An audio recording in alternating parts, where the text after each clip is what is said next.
ছড়ায় বলছেন, এক আদর্শে অটুট থেকে প্রত্যেকে যখন পরস্পরের স্বার্থ সেবী সংগঠিত, তখন এক আদর্শে যুক্ত ব্যক্তি ও পরিবার সমাজ গঠনের পথ প্রদর্শক। এই বিষয়ের উপরে এখন আলোচনা করবেন আমাদের আশ্রমিক শ্রী ঠাকুরের সভাপতি ঋত্বিক শ্রদ্ধেয় দীপানন্দ প্রসাদ।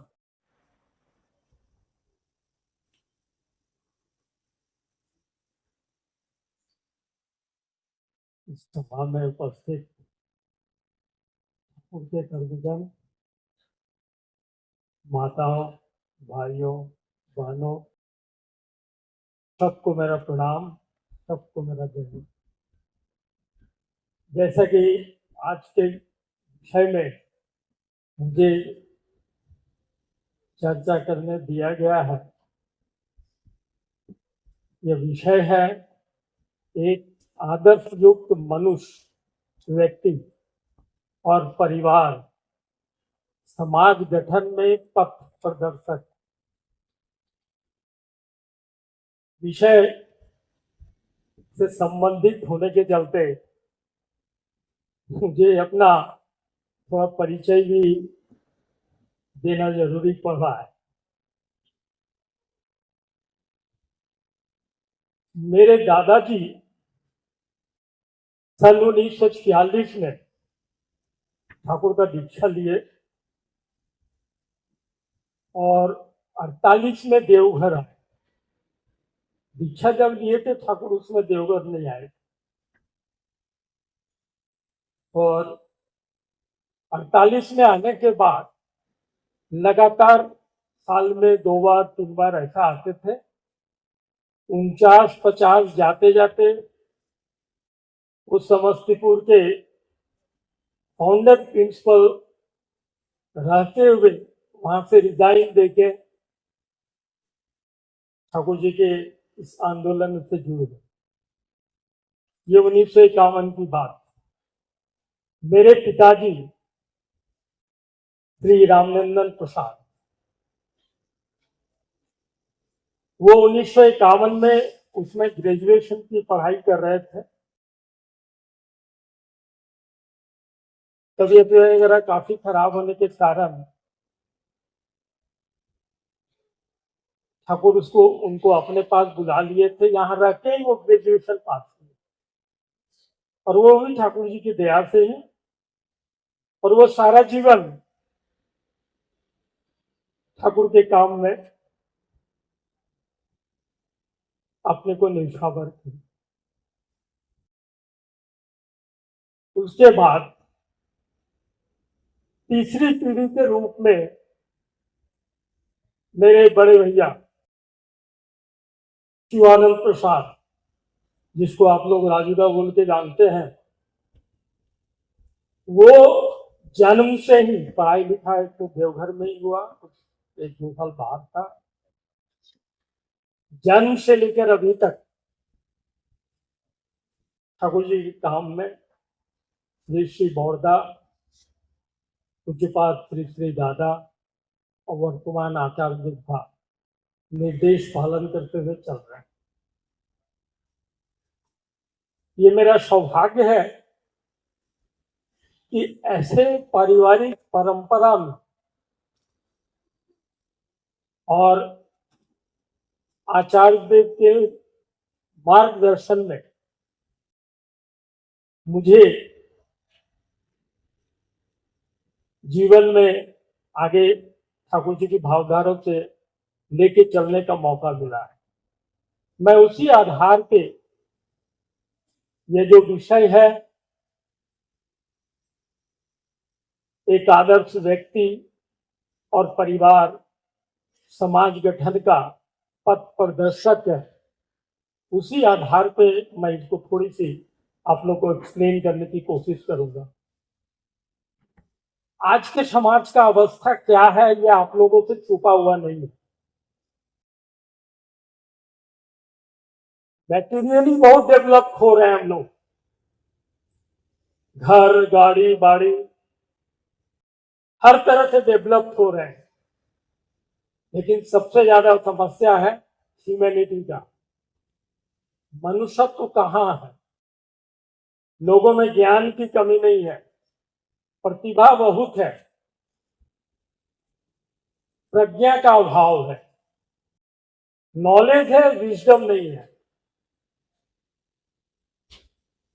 जितने ज्ञानी हैं, मुझे तो बड़ा कभी कभी लगता है कि मैं ही सही गलत हूं, जितने पढ़े लिखे ज्ञानी लोग देखता हूं उतने संकुचित देखता हूं। बड़े नैरो सोच है इन लोग का। ये लोग सिर्फ अपने लिए जीते हैं, लेकिन कहीं कहीं पे तो अपने परिवार भी उनके जीवन से संपर्क में नहीं रहता। समाज तो दूर की बात है,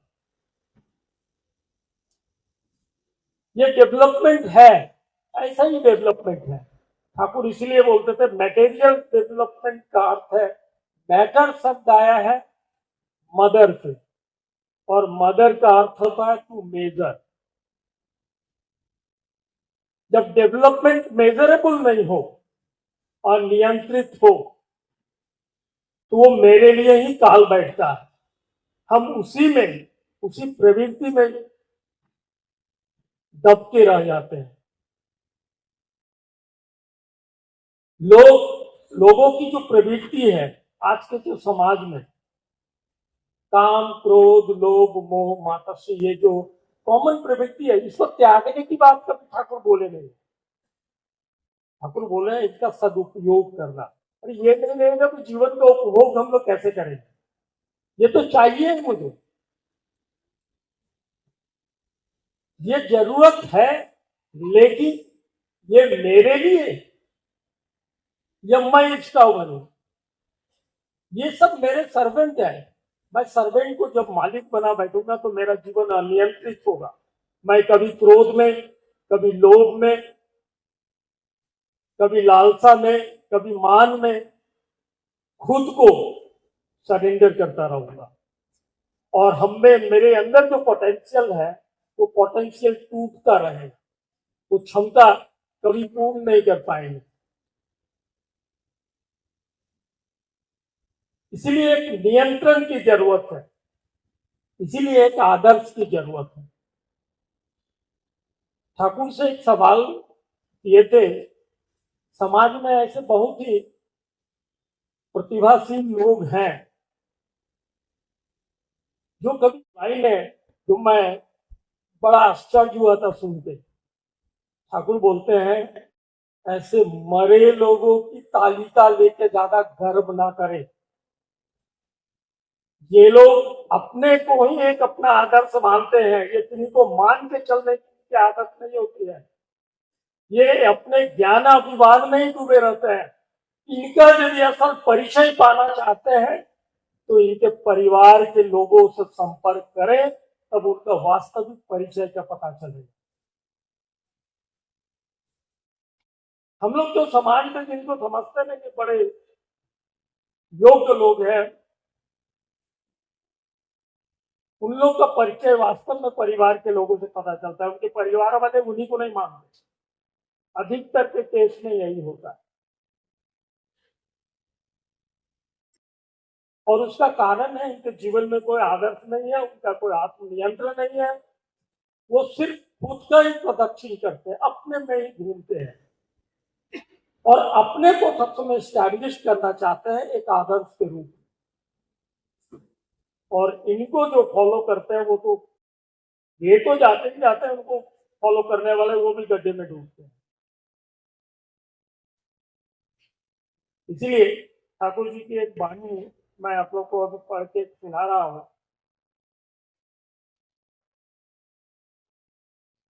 वाणी के पहले एक बात बताता हूँ। ठाकुर बोलते हैं समाज और देश के बारे में। ठाकुर कहते हैं देश शब्द आया है आदर्श से, और आदर्श, देश शब्द आया है आदेश से, और आदेश आता है आदर्श। जहां आदर्श नहीं है वो देश हो ही नहीं। कुछ लोगों का एकत्रित राके एक जगह रहना, उस समाज क्या है? न किसी से किसी को मतलब है, न एक दूसरे के लिए कुछ सोचते हैं न करते हैं। और आजकल तो जो डेवलपमेंट हुआ है वर्चुअल वर्ल्ड में, सबके हजारों फॉलोवर हैं, हजारों मानने वाले हैं, लेकिन वास्तविक दुनिया में इनके कोई एक भी लोग नहीं आ पाते। ये वर्चुअली रहते हैं, आचार्य जैसा बोलते हैं, ये वर्चुअली रहते हैं। वो वर्चुअली खाना देखते हैं, देखते उसी में जीवन बिताते चले जाते, कभी वास्तविक रूप में आ नहीं पाते।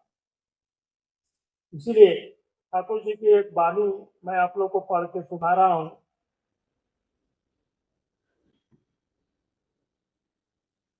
आप लोग को सब पता होगा, सत्ता सच्चिदानंदमय है, असत निरोधी स्वतः है। सच्चिदानंद का परिपोषक है जो, वही है धर्म। धर्म मूर्त होता है आदर्श में, आदर्श में दीक्षा लाती है अनुराग, अनुराग से आता है वृत्ति नियंत्रण। ये वाणी बड़ी है।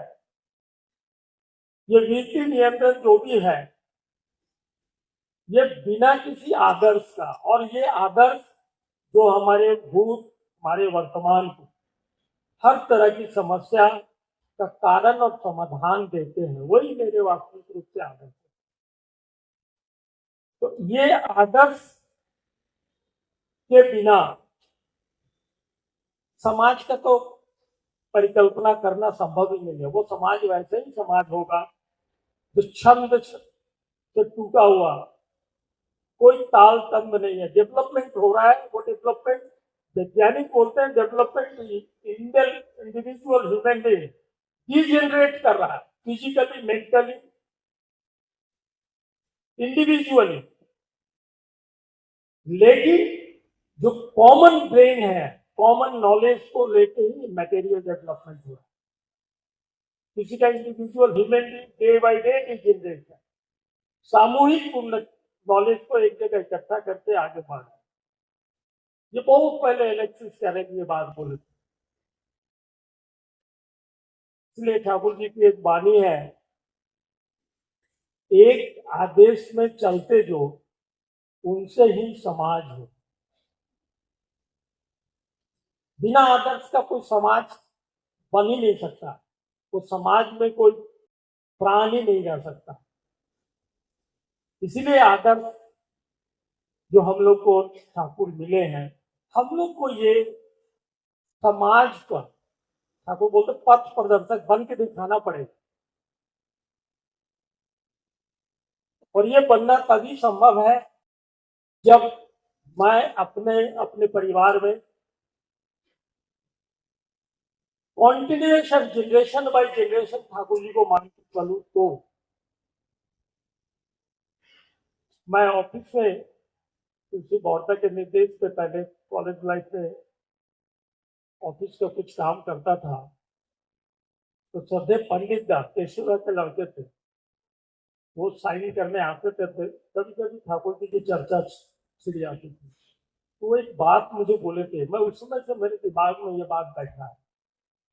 केशवरा ठाकुर जी से बोले कि ठाकुर यदि हम लोग आपकी बातें पूरी तरह से 100% मान के चलते हैं, 50 साल बाद क्या आप समाज की कल्पना करते हैं वो समाज में बन पाएगा?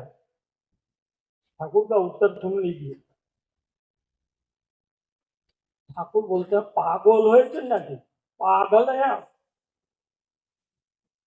कम से कम 7 जनरेशन, 300 साल यदि ये पूरी तरह से मानेंगे कॉन्टिन्यूएशन में, ब्रेक करने से फिर वो रिजल्ट नहीं मिलने वाला है। कॉन्टिन्यूएशन जब 7 जनरेशन मानते हैं, तब उस वैसे समाज की कल्पना हम कर सकते हैं। तो हम लोग का एक दायित्व बनता है, हम लोग जो भी ठाकुर के दीक्षित हैं, वैसे अपने परिवार में इस ठाकुर जी की भावधारा को संचारित करें। ये बहुत बड़ी दायित्व है। ये एक दिन, 2 दिन, 1 जनरेशन, 2 जनरेशन से बहुत कुछ होने वाला नहीं है। ये जेनेटिकल इवोल्यूशन में टाइम लगता है। और ठाकुर स्वयं आचार्य परंपरा हम लोग को दे गए हैं। उस आचार्य परंपरा में हमारे प्रथम आचार्य श्री श्री बौरदा, उसके बाद पूज्यपाद श्री श्री दादा, आज वर्तमान आचार्य थे। उसके बाद आगे के जनरेशन में पूजने अरविंदा, ये हम लोगों को रास्ता चलने का पथ कॉन्टिन्यूअस दिखाई जा रहा है। हम लोग को ठीक चलना है, जैसे अनिल ने कहा चलना है। ठाकुर जी ये धारा को बनाए हुए हैं, चलना है। एक जगह ठाकुर बोलते हैं, यदि आप लोग ये जो परम पिता के बताए हुए भावधारा को लेकर नहीं चलेंगे तो बाद में विदेशी लोग आके इस चीज को लेके आगे बढ़ते। परम पिता का यह अवदान रुकने वाला नहीं है। एक जगह और मैं वही पंडिता से बात सुना था, बोलते हैं ठाकुर बोले, मैं जो आग देके जा रहा हूं, आग बनी भावधारा का आत्मा, पृथ्वी क्या पूरे यूनिवर्स में ऐसा कोई पानी या कोई वस्तु नहीं है कि आग को बुझा दे। लेकिन यदि आग का ताप सहन करना चाहते हैं, यदि पाना चाहते हैं, हवा लगाना होगा। नहीं, आग पे आस्ते आस्ते रात बैठते जमता जाएगा, तो ताप का प्रभाव कमेगा, मिटा कोई नहीं सकता, इसको कोई रोक नहीं सकता। ये प्रभाव है। हमारे पहले जो नेता बोले, यजन याजन स्तुति स्वस्थ सदाचार सुविवाह सुशिक्षा, ठाकुर जी की बातों को हम लोग अपने परिवार में चल के एक उदाहरण दिखाएं, समाज को दिशा दे। समाज है, खोज रहा है। एक और बात आप लोग को पढ़कर मैं सुनाता हूँ। मुझे इस मंदिर में मिला था, मैं इस पुस्तक के बारे में नहीं बता पा रहा हूँ, तो भी मैं पढ़ रहा हूँ। ठाकुर बोलते हैं, तुम समुद्र हिमाचल दीक्षा दे सकते हो, आजन्म निरामिषासी हो सकते हो, पृथ्वी के सभी को याजन या वक्तिता से उद्बुद्ध कर दे सकते हो, या तुम्हारे हर तरह की धन संपत्ति मेरे कदमों में उधेल दे सकते हो, परंतु मेरी बातों यानी भावादर्श को यदि अपने संतान संततियों में रेत धारा के माध्यम से प्रवाहित नहीं कर सके, तब मैं समझूंगा तुम मुझे धोखा देके चले गए। रेत धारा जेनेटिकल हम परिवार में ही नहीं करेंगे, मैं दूसरे को क्या समझाऊंगा। और परिवार में या किसी में कोई आदमी का कोई परिवर्तन तब तक नहीं होगा जब तक हमारे आदर्श के प्रति प्रेम जागृत नहीं होगा। और आदर्श के मूर्त रूप को भी आचार्य हैं, आचार्य के प्रति यदि हमारे प्रेम जागृत होगा तभी होगा। ठाकुर की ही मानिए, कोई नीति सुनीति या सुनियम किसी को मानने बाध्य नहीं कर सकता, मानने का प्रेरणा दे सकता है। चलना पड़ेगा और ये शुरू होगा मेरे पास। मैं बाहर 1000 जगह बोलूं, मेरे बच्चों को नहीं बोल पा रहा हूं, इसका अर्थ है हम में कुछ खामियां हैं। सबसे ज्यादा नजर हमारे ऊपर मेरी पत्नी मेरे बच्चों का पड़ता है। हमारा जो स्वाभाविक चलन है ना, बाहर वाले लोग पकड़ नहीं पाते हैं, उसमें कुछ कलर्ड होता है। हम लोग अपने को कुछ ढक के चलते हैं, स्वाभाविक है। परिवार वाले लोग यदि प्रेरित नहीं हो पा रहे हैं तो कहीं ना कहीं हमने ये खामियां हो सकती है, सब में रहेगी, लेकिन यदि प्रेम रहेगा तो हम अपनी गलतियों खामियों को ठीक करने की कोशिश करते रहेंगे। मुझे कुछ बात दादा की एक बात याद आती है। एक आदमी से पूछे, ठाकुर के प्रति तुम्हारा प्रेम है ये कैसे पता लगाओगे, कैसे पता चलेगा तुम्हारा ठाकुर के प्रति प्रेम जागृत है? उसने कोई उत्तर दे नहीं सका। दादा ही बाद में बोल रहे हैं, जिस दिन तुम्हारा सबसे बड़ा दुश्मन जो होगा, या तुम जिसको देख के घृणा करते हो, या तुम जिसको देखना नहीं चाहते हो, सबसे विरोधी तुम्हारा सब समय तुम्हारे शिकायत करता है, जिस दिन ऐसे लोगों से तुम प्रेम कर पाओगे मैंने उसकी फीलिंग होनी चाहिए, जैसे अपने बच्चों में, अपने संतान संतति में दुख होने पे जो फील होता है वैसी फील के भी हो, और उसके लिए करने की प्रेरणा जब जगे, तब समझना तुम्हारा ठाकुर प्रति प्रेम जागृत हो।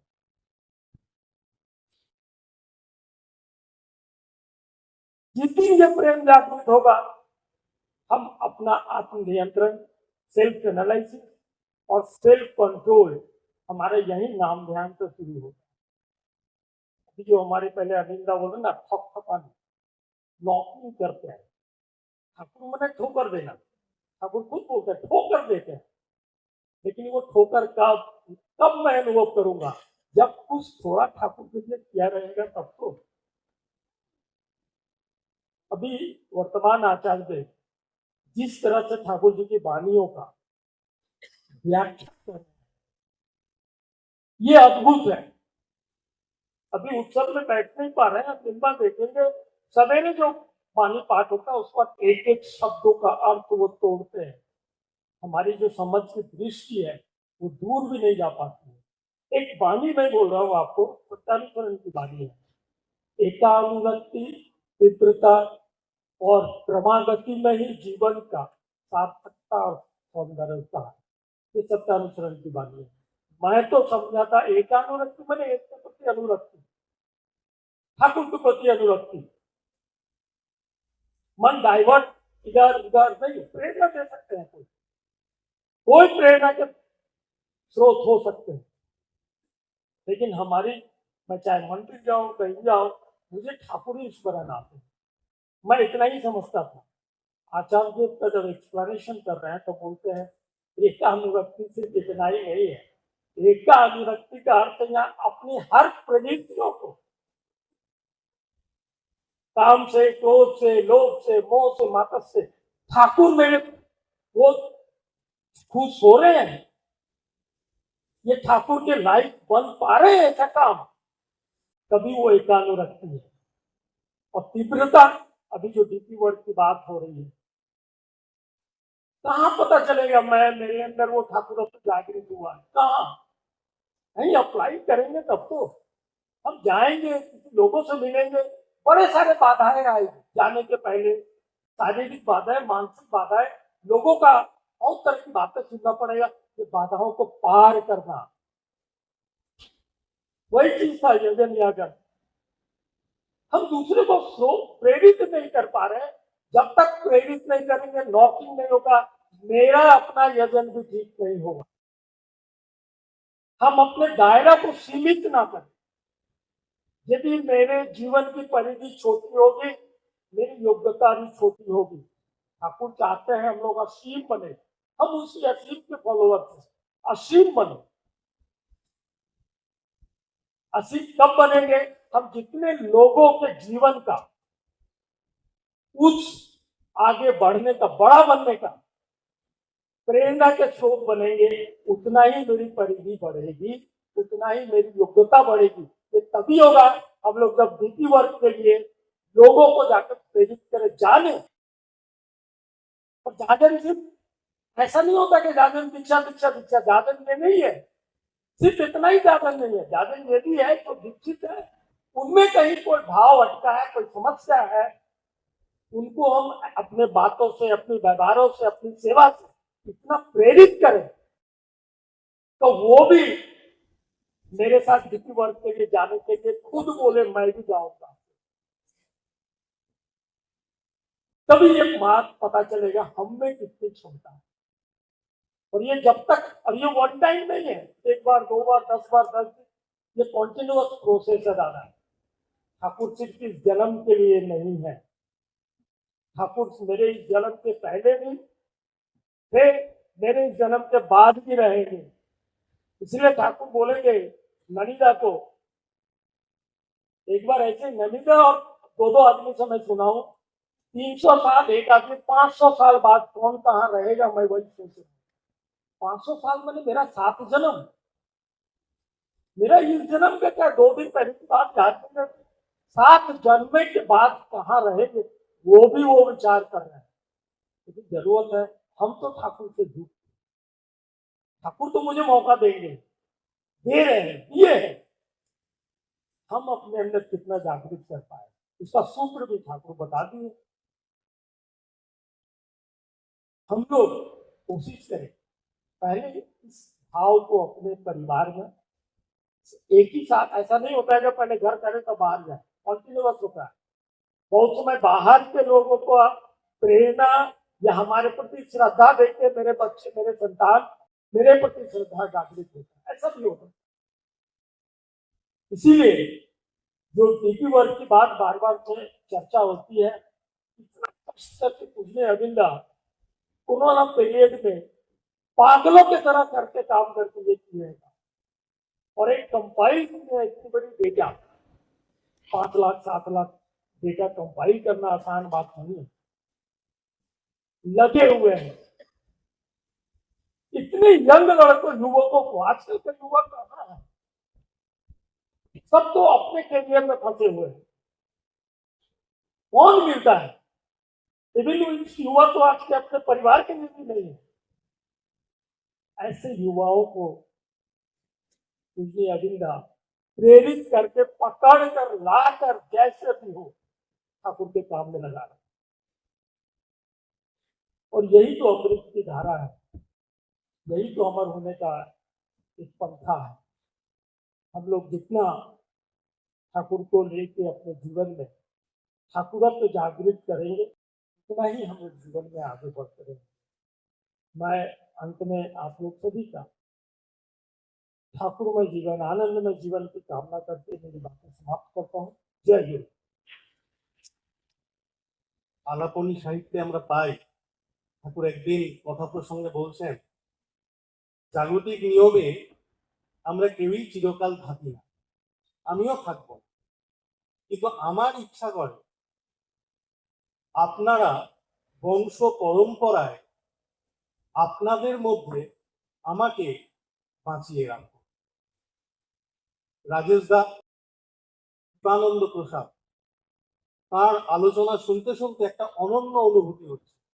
এই যে বংশ পরম্পরায় জীবন ভূমির পারে ওপারে যিনি আছেন, সেই পুরুষোত্তমকে